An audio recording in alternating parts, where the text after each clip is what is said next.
മഞ്ജുള്ള തേരിലങ്ങേറി എത്തിയല്ലോ മണിമാരൻ. എല്ലാം പഠിച്ചോനോടോതി ഖദീജയും അലിയും ഒന്നായി. 10 മാസം തികഞ്ഞല്ലോ, പിറന്നല്ലോ പാത്തുമ്മ പെണ്ണ്. മക്കത്തെ മംഗല്യരാവ് ഖദീജത്തിൻ കല്യാണ നാട്. മഞ്ജുള്ള തേരിലങ്ങേറി എത്തിയല്ലോ മണിമാരൻ.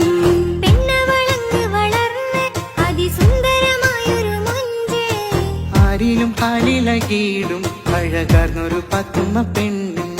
മക്കത്തെ മംഗല്യരാവ് ഖദീജത്തിൻ കല്യാണ നാട്. മഞ്ജുള്ള തേരിലങ്ങേറി എത്തിയല്ലോ മണി